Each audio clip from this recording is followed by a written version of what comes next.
Okay, hello everyone. Thank you so much for joining us. So before we go ahead and get started, I just wanted to introduce myself. My name is Ryan Sisson, and I'm the coordinator of Trent's community-based research program. Trent Community Research Centre, or as we like to call it, the TCRC, is housed within Trent's relatively newly created Department of Co-op Careers and Experiential Learning. I'm joined today by my colleague, Juliana Stonehouse. And Juliana and I will be working with you throughout the course of the webinar today to help facilitate the discussions. And really, we hope that it will be a bit of an interactive opportunity for you to address any questions to Emma. So let's go ahead and move along here. Career Space, our on-campus career center and experiential learning hub, is located on the top floor of the Student Center. All Trent students are guaranteed to have a career-related experiential learning opportunity before they graduate. Talk about an incredible way to gain the upper hand as you enter into the workforce. Through Career Space at Trent, students in all programs have the opportunity to tap in to nearly limitless combinations of academics, in-class learning, and practical career experiences, with access to interview training, resume assistance, and a list of companies ready to give you some real-life experience. Let Career Space show you the way to your own unique idea of success. Okay, so again, as I mentioned, my name is Ryan Sisson. I'm the coordinator of Trent's community-based research program. And the Trent Community Research Centre really matches the knowledge and the research needs of the community with the research expertise of Trent University faculty and students. And today, I think we have a student and a project that really exemplifies what it is that TCRC stands for and what we try to accomplish with our community partners. So I'm so pleased to have Emma Kaszecki with us today. Emma is a recent, very recent graduate of Trent.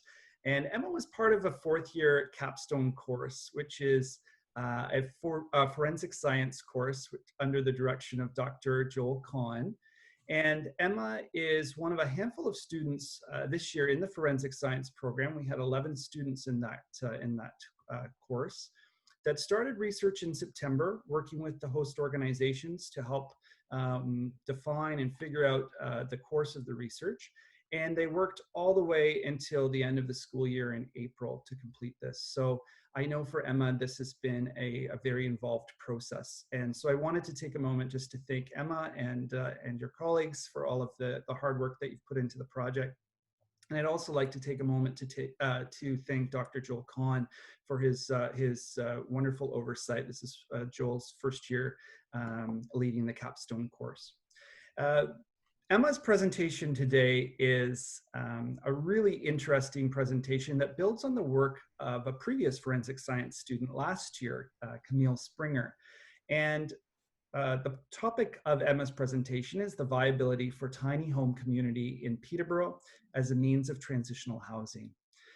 It is a unique project in that TCRC has been fortunate to have partnered with the Human Services and Justice Coordinating Committee here in Peterborough.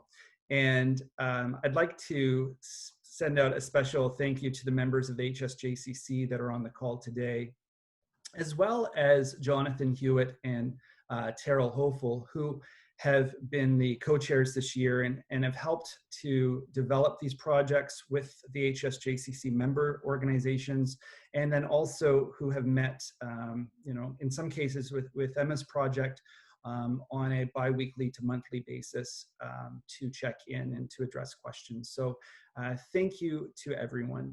Now, as I mentioned earlier, we do have a Q&A portion here. So in the lower corner of the screen, you'll be able to enter any questions that you have during Emma's presentation. And then we'll have a chance at the end of the presentation to address those. So without further ado, we're going to turn things over to Emma, and let's just see if we can get the screen share working here.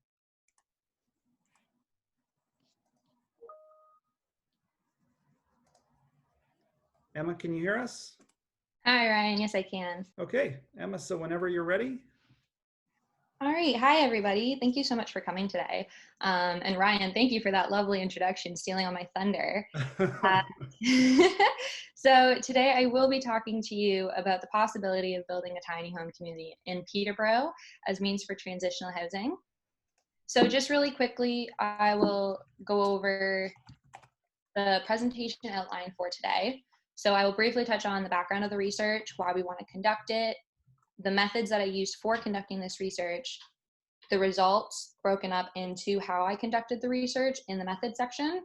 And then finally, I will go on to discuss future directions for this project and my own personal opinion for how I believe it should carry on.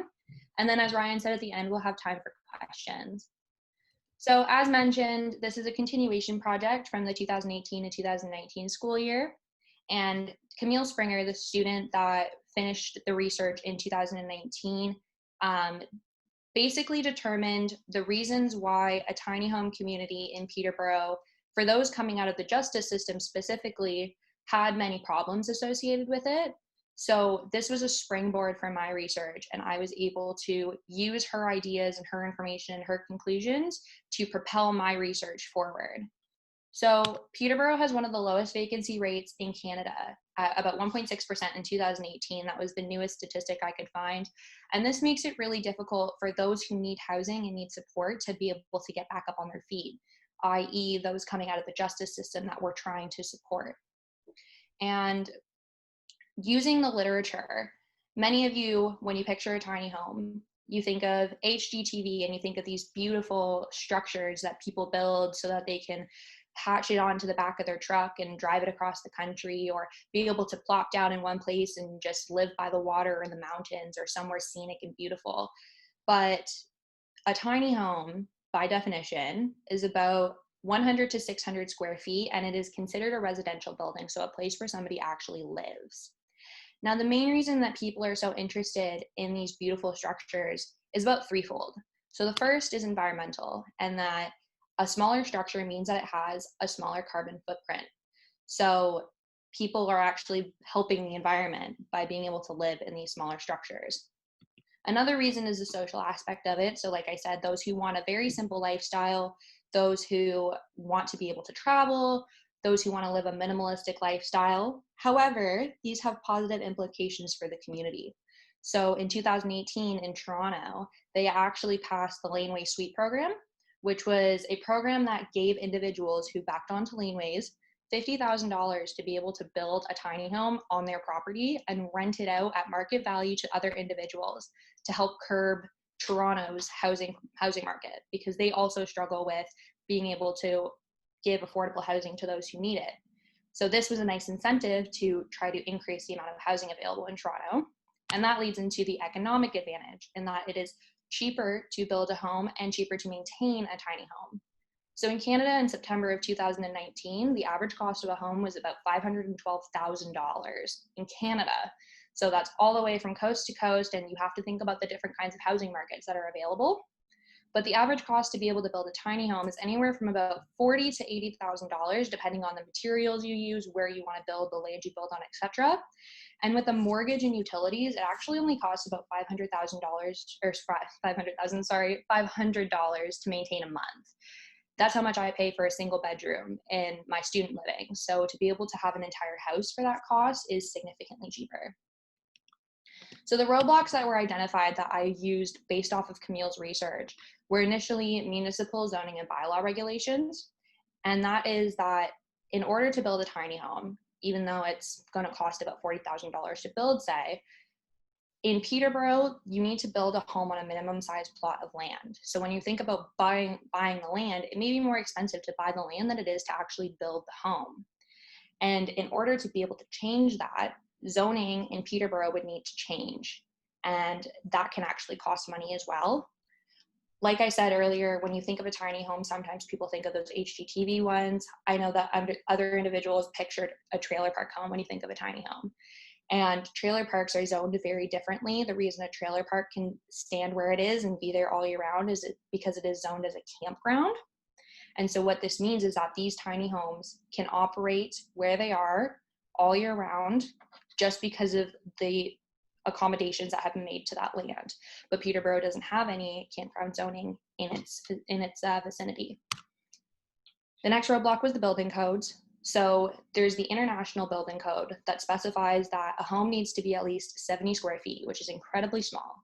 However, the thing about building codes is that they are not legislative bodies when they're overarching into different areas. So the International Building Code provides ideas for other areas to be able to take their code and adapt it to their environment and their situations. So in Ontario, we follow the Ontario Building Code, and this dictates that a tiny home must be a minimum, or any home in general, of 188 square feet. Again, though, because of Peterborough, you need to build that on a minimum size plot of land. And even though something could be built to code, the building division and planning departments need to be consulted on a project like this, and that could stall the project as well. There are, similar to the Laneway Suite model in Toronto, Peterborough has something called accessory dwelling units, where people can build these tiny homes on their property. However, only one tiny home would be permitted per building on the property. The next problem was land availability, and just by looking around downtown Peterborough, you can see that there's nowhere to put such a large community like this. So we would need to find land to be able to build this. And then finally, the financial support behind the project. So who's actually going to fund and foot the bill for a project like this? So the methods that I used to conduct this project were a literature review beginning in October of 2019 and conducted throughout the entire duration of the research using journal articles, newspaper articles, and web pages that I could find online. And then in January to February of 2020, I conducted 13 interviews with 18 individuals, either over the phone or in person, that were anywhere from 20 to 90 minutes. So with results, we'll begin with the results of the literature review. So the biggest thing that I found is that tiny homes are actually being used already all over the world. And a great example of this is Dignity Village in Portland, Oregon. It was the first tiny home village built in the United States of America. And it has 60 units that are about 1 to 2 bedrooms. And they have a main building that has all the hookups for a bathroom, a kitchen, electricity, etc. And these were homes for people coming out of homelessness. As transitional housing, they were zoned as a campground so that these individuals could stay temporarily. And it was actually deemed to be a successful program. So this was an excellent idea of providing the bare minimum of what we would expect something like this to be able to become. Now, I don't know if many of you know this, but there's actually a tiny home village that was built in 2019 in November is when it opened in Calgary. And it's with an organization called Homes for Heroes. So Homes for Heroes look to build a tiny home community for transitional housing for homeless veterans. So the doors opened in November. It is 15 units housing these veterans. The homes are 275 square feet. But the difference is that Alberta follows the National Building Code. So they've adopted the International Building Code into their own province and tweaked it a little bit so that it suits them. So they actually had different rules to follow than we did and different changes to make when they were going through this project, but they were able to make it happen. The building code in Ontario, however, does provide an opportunity to be able to build these homes. So Section 9 of the Ontario Building Codes is specific to homes and small buildings with standards related to prefabricated, also known as modular homes, I'll use both, prefabricated homes and the standards that they need to be met at. So prefab homes are homes that are built in a factory and then shipped to site. And because there are regulations to be able to build these homes and at the size of building these homes, it does provide the opportunity to be able to build such a small home, which is also cost effective because it is cheaper to be able to build a prefabricated home. The Canadian Mortgage and Housing Corporation specified that prefabricated homes will allow for about 55% of the savings for cost of construction. Environmentally, they also have a reduction of about 43% in CO emissions or carbon monoxide, so contributing to our ozone layer. Additionally, a case study in Alberta found that when one prefab home was built, a duplex, and then an identical duplex was built the traditional way, that the prefabricated home had a reduction in thermal load by about 57%, and it cost less to heat and cool the home. So this is both environmentally friendly and, again, cost effective. In 2013, the National Research Resource Council actually put out the Net Zero Energy Pilot Initiative, which looks to build a home using as little energy, clean energy as possible, or as much energy that it's giving out that it put in. So being able to try to be as environmentally friendly with building these homes as possible. When I conducted my interviews, the biggest thing that came up was all the legal issues behind it and what a problem that this could cause for even being able to put a shovel in the ground to begin this project. So my first interview was actually conducted with Mr. Dave Howard, the president and co-founder of Homes for Heroes. And he stressed the importance of being able to work with the province to try and get this project going. So the problem is that individuals, you can't just go talk to the building division, you can't just go talk to the planning division, because that could take years and years and years.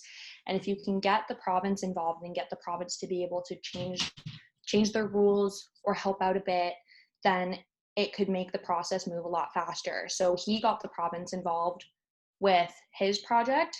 It still took about a year for the rezoning to be able to acquire land, and it cost about $400,000 to be able to do this just in that year alone. So right off the bat, you're already spending a lot of money, but you're also saving a lot of time because that only took a year, whereas if you go through something like CMHC to be able to acquire your funding, it could take significantly longer. I also met with a number of employees that work for the city of Peterborough that could give me quite the insight into all these legal issues. The technical definition of a home is anything that is built of either according to the Ontario Building Code requirements or built on residentially zoned land. So right downtown in the city of Peterborough. But according to zoning bylaws in Peterborough, a minimum unit size of 600 square feet is required to be able to actually build a home. Now, in projects in the past, you can do something called site-specific zoning, which means you basically create a zoning regulation for a certain area to be able to, say, reduce the minimum size, which has happened in the past in other transitional housing models. As I also mentioned earlier, trailer parks are zoned as a campground. And the way that they can get away with being able to keep all year round, being able to keep up maintenance and utilities, is that they're considered seasonal access homes. Now, seasonal is very, very loose because what may be seasonal to one individual may not be seasonal to another individual. So where one family might want to go up in the summer, somebody else might want to go in the winter to go ice fishing and do winter activities. And because of that, these campgrounds are able to operate all year round and get around those zoning bylaws. But as I said, Peterborough does not have that. And as many of you may know, the city of Peterborough has not had an official plan for development in about 30 years. There is a new one that's being put into place this year. However, it calls for a very up, not out approach to housing. Marianne Monsef, the MP for our area, did pledge about 2,000 affordable housing units in 2 years. And it would be significantly easier to be able to build that in an apartment style because you can fit many, many units in a smaller area. But I will get to later why that's not an ideal model for this situation. Again, using Homes for Heroes as a model, they used a company called Atco Trailers as a prefabricated home building company to be able to get their homes for their community. Now, each unit cost about $80,000 to build, but that's because they used higher end finishings. They had a skylight, nice countertops, stainless steel appliances. So Mr. Howard did tell me that the cost can be brought down significantly, especially when you're dealing with populations such as the ones we want to deal with. You don't want nicer finishings in a home just in case something gets ruined. But if you recall from the picture, all the homes were on one level. They were not stacked. They were not in an apartment style. They all had their own door that walked outside. And the idea for this is to be able to have a collaborative approach to living. So when somebody is living in their tiny home, their own tiny home, they are able to be on their own, be by themselves. But then because the community is so small, there are so little individuals, you are able to keep an eye on these individuals. So if you haven't seen Bob in a few days, he hasn't come out of his home, well, that's noticeable because there's only 15 people that live in the village, and you can go check on Bob and make sure that he's okay. So it's the idea that you're able to keep an eye on these people and be able to help them with their transition out into society again. But back to construction. Having individual hookups for these utilities for each of the home was very easy from a design perspective, but not so much in terms of the building code. So where national building code used in Alberta differs from the Ontario building code is it would be very hard with the minimum requirements to try to get these hookups for such a small home. The idea was brought up that you can use homes that are already built. Why are we going out, procuring land, building new homes when you have 7-8 person student homes that aren't being used anymore? Just purchase one of those and put these individuals in there. Yes, it would be cost effective, but the idea is that every single individual that lives in this community needs to develop their own individuality, needs to understand responsibility, and needs to be able to learn to take care of themselves while still having that collaborative approach. But these individuals have the feeling of safety, knowing that they can go in their own home, have their own personal space, lock their door, be able to make their own food without having to get in anybody's way or feel like other people are getting in their way, be able to have their own time to just watch TV, relax, unwind, and just be in their own thoughts. And it's just being able to provide that safety and be able to provide that comfort is such a benefit to these individuals that need that extra support, because that's what's going to help them with their transition. Back to the idea of cost of all of this though, it all sounds well and good, but the Calgary Village cost about $4 million to build. And part of this money came from Mr. Howard's own investments as a business, essentially. He put the money in, but a lot of it came from fundraising. So as I mentioned, each home cost about $80,000 to build. And they approached organizations in the community and said, hey, this is what we're doing. We're housing homeless veterans. Would you like to donate $100,000? We're going to name the home after a fallen soldier and say, this is brought to you by your organization. So that's a wonderful opportunity to get the community involved in a project like this, and also to help raise the funds to be able to build this community. CMHC is normally where people go for housing projects to get their funding. However, the vast majority of interviewees stressed to me very clearly that this is not a great route unless you want to build this in about 10 or 15 years, because there's such a long process and there's so much red tape associated with it. And at the end of all of it, who even knows when you're going to see your money? And the problem is Peterborough needs this housing now. So we don't want to go through CMHC. That would not be an ideal route to take currently, because we could get stuck in this process for a very long time. There's also the Peterborough Housing Corporation, which is a publicly funded company, and they have about $35 million available to them to build affordable housing. However, they have a hold on the market currently. And what I mean by that is that they have invested money in the past to buy land, to buy properties, to buy buildings, however much money they have. And they are going to, in the future, they can essentially just tear that down and rebuild. So when a home is falling apart or an apartment is falling apart, they can just use that $35 million to construct a new one. So they have their own process going on for that right now, but they would be an ideal partner for something like this. And it also should be noted that those living in this community would not be living without paying either. So Ontario Works and Ontario Disability Support Programs do give a shelter allowance to individuals that use their program of about $497. Now, Tent City last year really stressed the fact that we need housing for these individuals. We all saw how they were living on the church property, in their own tents, and how were they living? Were they getting their money? The problem is that you need an address in order to be able to collect your money. So if they're not living in this tiny home community, they cannot collect the funds from ODSP or OW. And the shelter allowance that they are provided is specifically for shelter on top of whatever else they would get as their allowance essentially for every month to be able to maintain a lifestyle.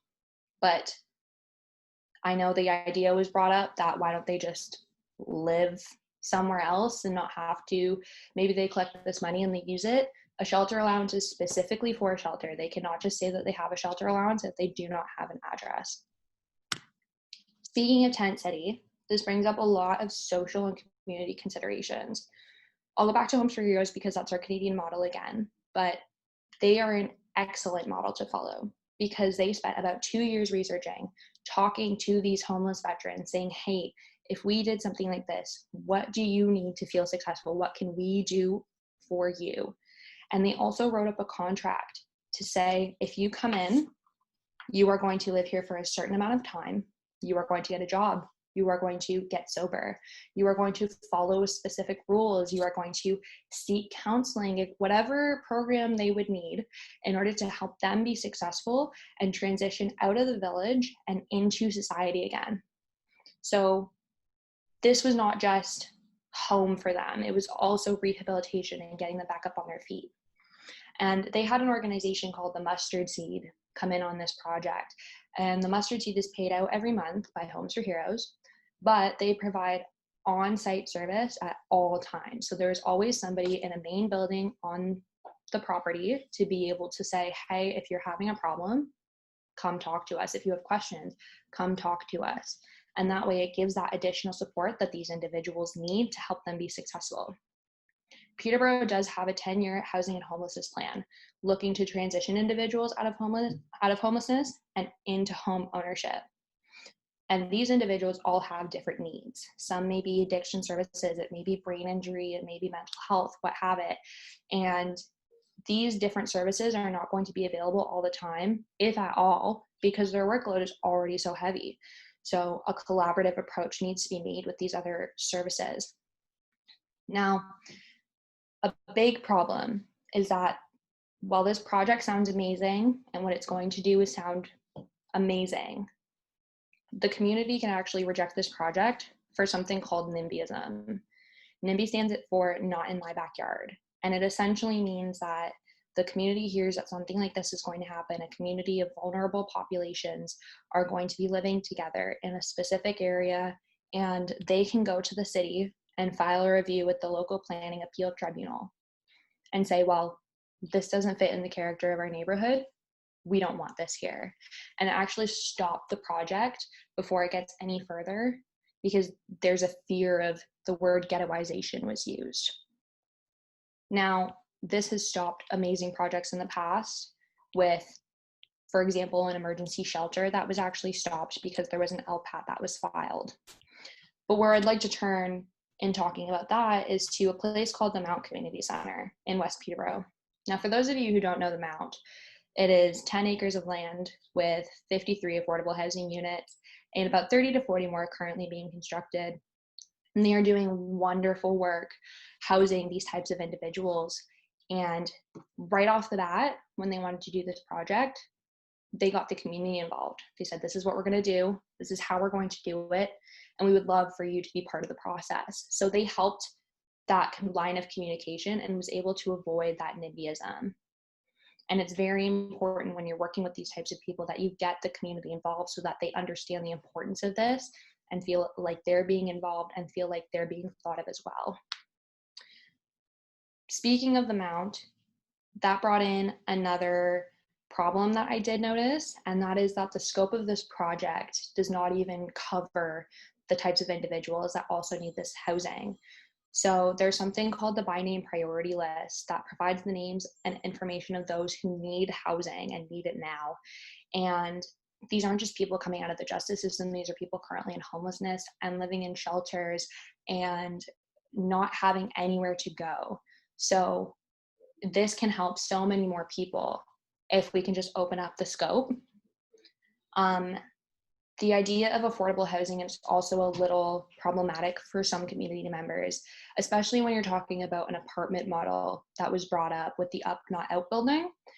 And that is that if I'm living in an apartment and I'm paying $800 a month and my neighbor is on ODS, P&OW and paying $100 a month, well, why do I feel like that's fair?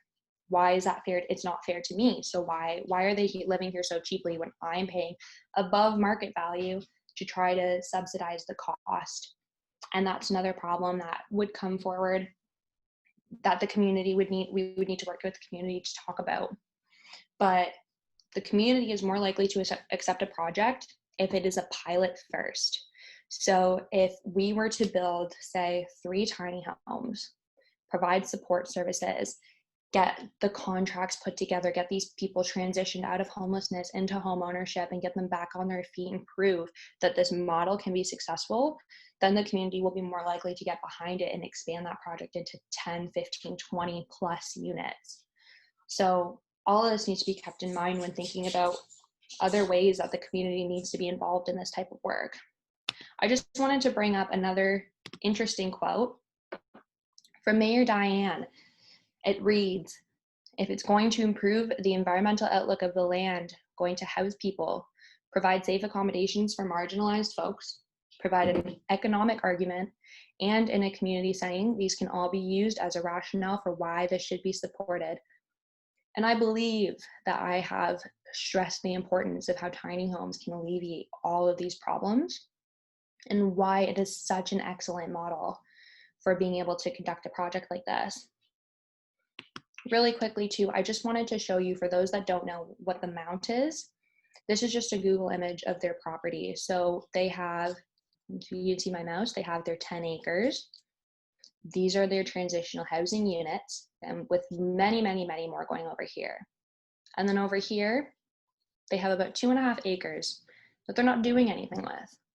So it's just something to think about when you're thinking about, 1, a project that has already been incredibly successful, and 2, an idea of where to put this project. I would also like to give a very, very, very big thank you shout out to architect Scott Donovan of Let Architects, because I approached Scott and he did his own research for me and actually put these drawings together. So he also understands the fact that Peterborough does not have much land, and that is why he stacked his housing unit. However, every single house still has its own exit to the outside. It's just the idea that if you were to put it somewhere in downtown Peterborough, there's absolutely nowhere to put it. So maximize the amount of housing that you can get in on that area. Just stack it too high. You don't need to go any higher, but it just provides additional housing. He also looked at it from a module building perspective, in that it can be incredibly cheap using gypsum wood as the main construction element. You can build these, put them together, keep them together very nicely, and if they need to move, they can move. So later on, if there's land acquired, you can just crane them up and drive them on over to wherever the new land is. But the point is, this model would be very affordable, easy to assemble, and would have a future direction if it were to, say, expand. So this was just an idea, but he did such an amazing job at showing this vision and being able to help me in my research. So thank you so much to Scott. So now finally, I'll talk really briefly about the future direction of this project and where I believe it should go.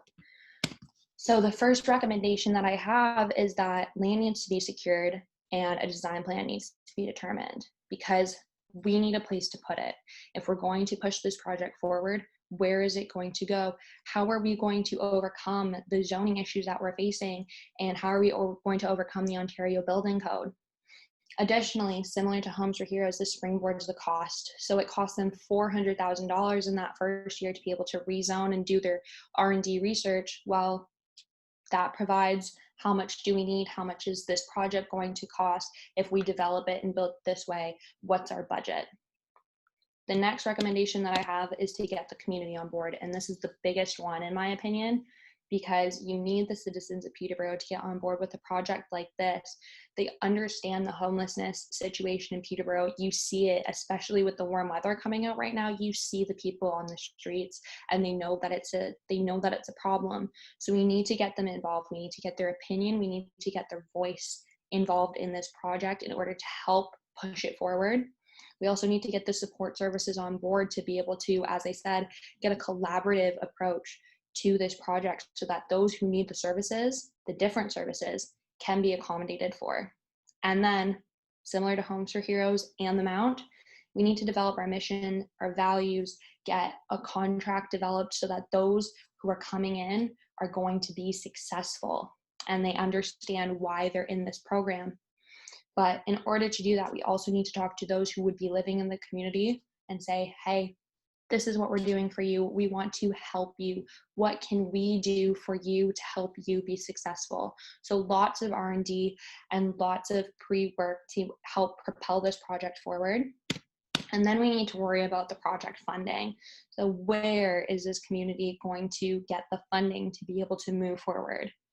But again, in my personal opinion, it's more important to get the community on board right now because they can even stop that before the project moves forward at all. So I have just linked my references that I used for this presentation. They are also linked in the paper. And if anybody would like to give that a read, I just wanted to leave my email there. Say thank you so much for tuning in and listening because I've really enjoyed doing all this research over the past year. I understand now that it's far beyond me and far beyond the initial projects and the initial problems that we were trying to solve. So I'm really hoping and looking forward to seeing where this is going to move after me. So thank you so much. Thank you so much, Emma. That was amazing, really insightful and inspiring. And as a resident of the city of Peterborough, I think you've really dug deep in this research, and you've given the community quite a lot to consider and a number of paths forward. So, okay, folks, so this is the opportunity to ask Emma some questions, gain some clarification, make some comments. I know we have a number of individuals that were involved in the research that are here today. So please, again, all you need to do to share in the process is just to enter a question into the Q&A. Prior to that, though, I just wanted to launch a quick poll. I'm just curious as to who's with us today. So if you're a member of a community organization, or I know we have some faculty with us, or if you're a student, if you could just take a moment to complete the poll, that would be great. We've got really good representation of community folks today. I'm going to go ahead and end the poll. And so everyone should be able to see that the poll results now. We have quite a number of community organization members, as I mentioned, and quite a number of faculty and some students today as well, which is really exciting. Emma, I know that you took this on as a student as part of a capstone project. And again, I wanted to recognize Dr. Joel Kahn, who's on the call today, for all of his efforts to support yourself and other colleagues that you had in the class. And we couldn't do this type of research without faculty support, and we're very grateful for the type of guidance that Joel was able to provide. So without further ado, I'm going to turn things over to Juliana to facilitate the question and answer. Hi everyone, I am so sorry I was late to the party. Sometimes children don't understand the importance of timing and meetings, so for that, but so glad to be here now. My name is Juliana Stonehouse, and I am so honored and pleased to be here to facilitate the Q&A. I do work in career space at Trent University alongside Ryan. My official title is Student Experience Coordinator. So in addition to helping support Ryan with students gaining research experience, I also look to organize placements and volunteer opportunities between our students and local organizations to give everybody a bit of a boost and support. So moving right along, Emma, we've got lots of great questions and lots of wonderful comments, and you did an amazing job, and this topic is so top of mind and relevant, especially in this day and age. So I really commend you on the work that you've done. So without further ado, oh yeah, you're welcome. Without further ado, first question is from Karen Beanie. And Karen, what I'll do is I'm going to ask your question, then I'll unmute you, and then if you have any further questions for Emma, you'll have the floor, okay? So Karen's saying, did you say it cost $4 million or $400 million for the Calgary Village? That's a great clarification. Yeah, it costs $4 million. So when I spoke with Dave, he said it actually cost them about $3.5 million to do the actual construction. But then they kept about $500,000 set aside for contingency. So if there was going to be a problem, or they needed some maintenance, or just emergency funding that they needed, just similar to any kind of home renovation, you just need a little bit of money set aside. So they just had the $500,000 set aside for that. So it did cost $4 million total. That's great. Thank you so much for letting me know. I just didn't hear you when you said it, so I thought it's quite a difference. So I just wanted clarification. And thanks so much for doing this presentation. It was really interesting. I really learned a lot. So thank you for all of your time and effort, and it was great. Thank you, Karen. That's lovely. Okay, so next question is from Layla McKay, who is asking you, who would you recommend to monitor or check in on individuals living in this community? That's a wonderful question. As you mentioned, unfortunately, some of the people that would be seeking out those kinds of living accommodations are some of our, individuals of the community that need an extra bit of support, an extra bit of help. So who would you suggest to check on those individuals? There was lots of talk about how it can't just be one type of organization. So you have the Brain Injury Association, you have Canadian Mental Health. There are services in Peterborough for those with addictions or those part of our Indigenous communities. So depending on the population in the community, like I said, we need to do that research to be able to say, well, what do they need from us? What are their specific needs? It would need to be a collaborative approach. Mm-hmm. I also know that it's very expensive. The mustard seed gets paid out by Homes for Heroes every month, but in order to do that, it costs a very pretty penny for them to be on site all the time. So I don't think that would be possible. But being able to provide those sources, say, from 9 to 5 every day, or if you need to call or book an appointment or whatever it may be, you just need to reach out and say, I need some support now. Just being able to just have them basically in the background to say, well, if anybody needs something, we're here. So just even having those sources at this time would be very helpful to them. Mm-hmm. Layla, do you have anything to add? Do you want to further ask any more questions of Emma in regards to that? No, I think that was a great answer. Yeah, I think having, I agree that having the different community organizations for different needs would be beneficial for the people living in the community. Lovely. Okay, we'll move on to our next question from Tegan Thorpe. Do you think that it is viable and cost effective to provide full support services for a trial community of 2 to 3 residences or residents? It's a great question. Cost effective, probably not, because it is such a small population. Mm-hmm. But I guess it also depends on the needs of the individuals. So say all 3 of the individuals would need just addiction services and CMHC, for example, that's 2 support services. And they would not be on site all the time. As I said, it's just too expensive. But even just to have those services and say, well, they have it available to them, it probably would help that if they were using similar support services just to keep that cost down. But it would be a trial. So you'd need to see how it would go with those individuals. Tegan, anything to add to that? No, absolutely. I just wasn't sure because Emma talked so much about how important it is to have that support there for them. So obviously they would need those support services there. And I understand why it's so important to have a trial community so that the community can understand, but it would be hard to have those services available. Mm-hmm. Yes. Okay, we'll move on to our next one. Again from Layla. What would you say to other students who are considering taking a community-based research project in the upcoming year? Oh, that's so wonderful. Yeah, I know we have some students on the line here, so this will be good.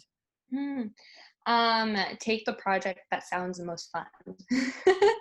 I was really torn between, I just wanted to work with the HSJCC, and they had 3 projects jump in really late when we had already started school. And quite honestly, this was not my first choice of project at first. I really was interested in a different one. And then I got to sit down and talk with Jonathan and talk with Ryan. And this one just excited me more. So I chose the one that I thought would be incredibly fun and put in a lot of work So for the amount of hours that you spend on this, you really need to pick something that you're going to enjoy.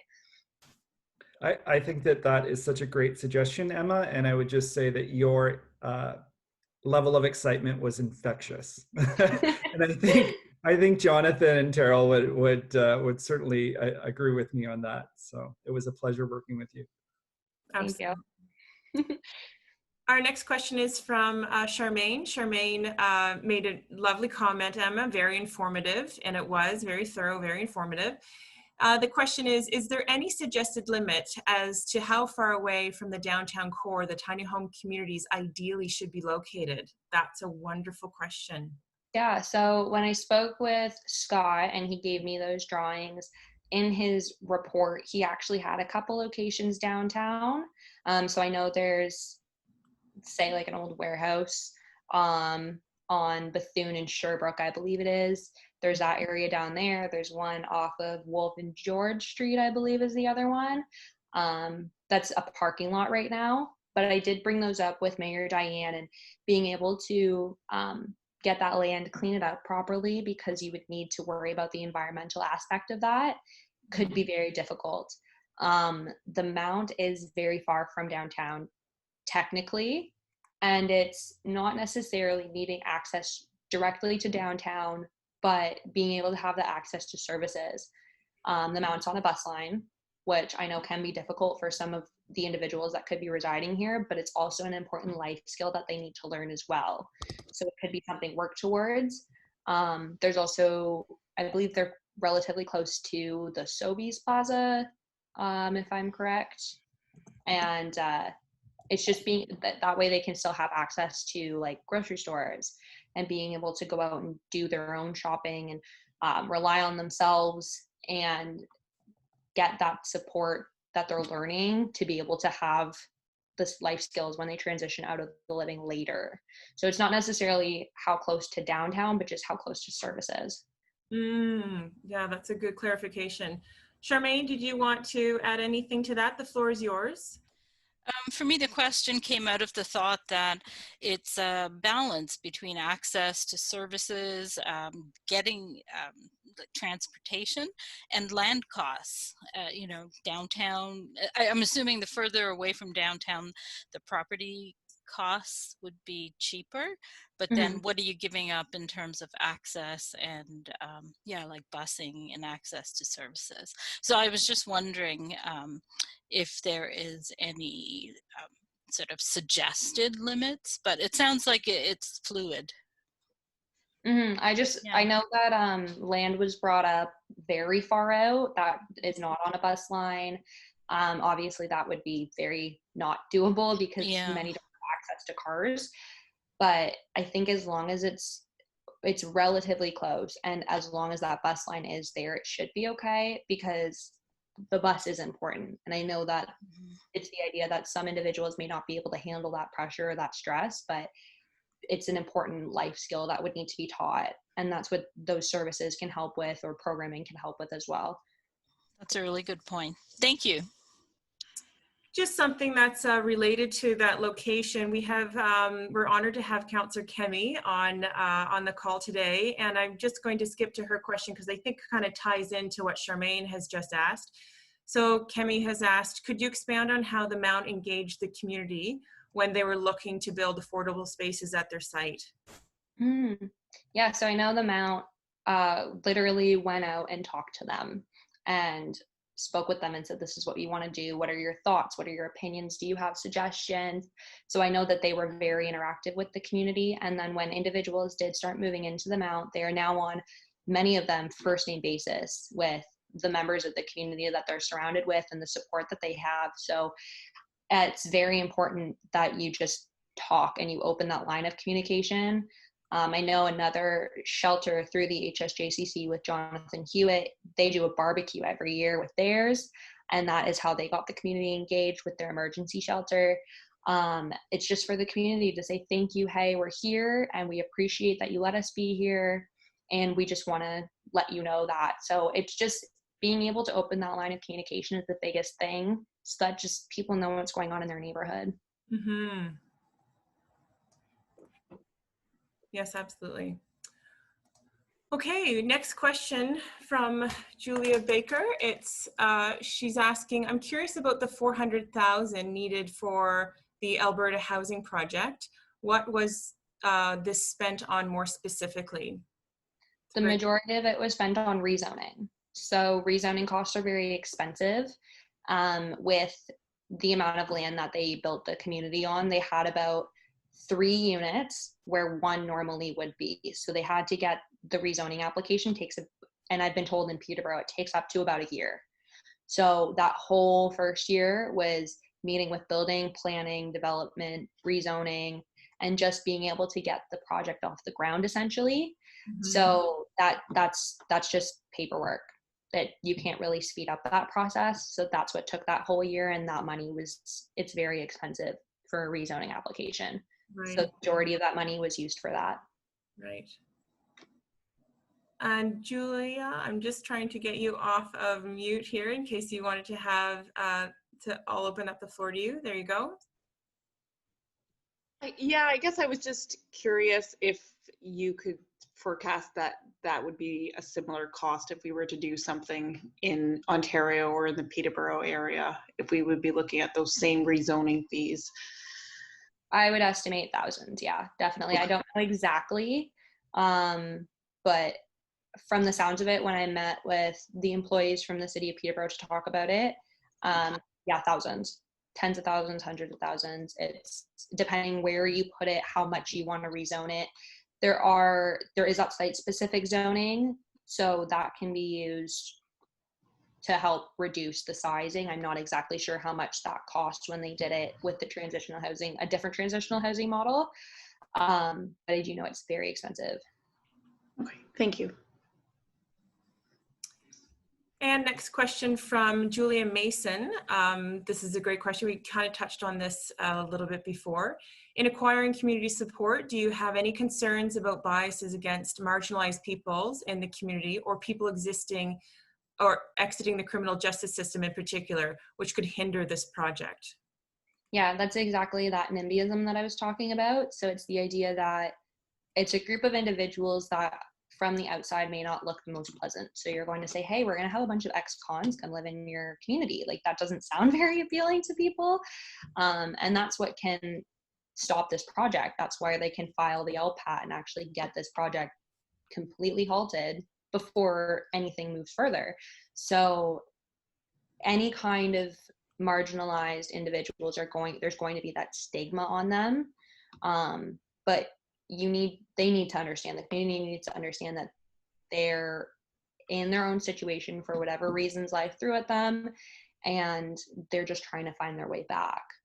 And with the push for affordable housing, and with MP Monsef saying we're going to build 2,000 affordable housing units, those are the types of individuals that are going to be going in those housing units.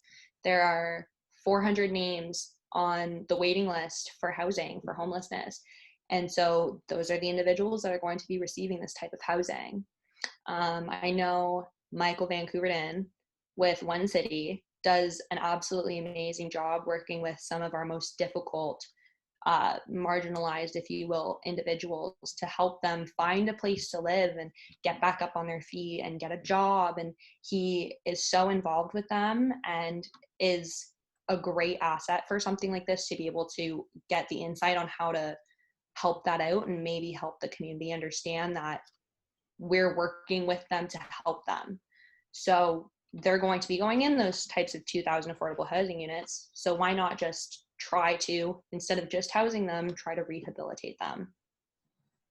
Julia, do you have anything you want to add to that? The floor is yours. Thank you so much, Emma. That was a really fantastic presentation, and that was a really great answer. I think it can be really polarizing. Some people are really going to support, some people are really going to have a problem. I think you're absolutely right about information sharing and community engagement and involvement. So thank you. Thank you, Julia. That's lovely. So we have, looks like one more question from Monica Lees. Monica's asking, during your research, do you come up across anyone who is concerned about homeless seniors? This type of community could work for our senior population as it's growing, and there are a number of seniors whom are homeless through no fault of their own. Absolutely, that's absolutely one of our marginalized populations for sure. Yeah, the specific group did not come up, no. But the scope of this project is just huge. So if, I know I mentioned a pilot, it was brought up that, and maybe this would work for our seniors because it would be a little bit more independent for them. Similar to the laneway suite model in Toronto, you'd be able to take like an alleyway in Peterborough that's not being used and build a home and just have a home there. And that idea was brought up when I spoke with some individuals, and they said, well, why does it have to be a community? Like, there's so much room in downtown Peterborough if you just want to put a whole bunch of units in different places. But it's the idea of the community and these individuals that need the support. So I guess depending on the type of situation certain people are in, there are some individuals that do not require as much support. They're just, as you said, they're in homelessness for no fault of their own, and they just need to help get back up on their feet. So if it is a community, that's amazing. If it is just an individual unit somewhere in downtown Peterborough, it's a place to live and it's a place that they can go home and start getting their life back on track. But I really think that this model can be applied to solving homelessness, to helping people get back up on their feet, to just housing people in general, because there's just that 1.6% is not a lot. I know even students just have a hard time finding student housing nowadays. So I can't imagine what it would be like for other individuals trying to find housing. But I really think that this model can just be blown completely out of proportion to help everybody else as well. Monica, the floor is yours if you have anything that you want to add to that. No, I just wanted to say, no, I think it's great because I'm a police officer dealing with a lot of seniors. And this is, we're seeing more and more of this as the population is aging. A lot of these seniors aren't prepared for the finances in the future, whether they don't have pensions or save for the future, or they've been scammed out of their money, you know, that type of thing. So excellent, excellent program. Love the research. Like to see the young people on board doing this. And I have to say, yay, Trent, because my daughter's also at Trent University in forensic science. So good on you guys. Keep up the work. And thank you so much. Awesome. Well, thank you, Monica. And thank you again to Emma, Juliana, on behalf of all of us at the Department of Co-op Careers and Experiential Learning. We are just so thrilled to have had you, Emma, today sharing your research with us. And thank you as well for everyone at home who's taking the time to ask questions and engage in this type of research. If you're interested, if you're a member of a community organization and you have a research project or some research ideas, please reach out to us. We are currently in the project development phase for students such as like the situation Emma was in last year. So we have students that are currently looking to work with organizations such as yours. Feel free to send us an email at tcrc@trentu.ca or visit our website, which is trentu.ca/TCRC. And again, thanks so much and have a great day, everyone.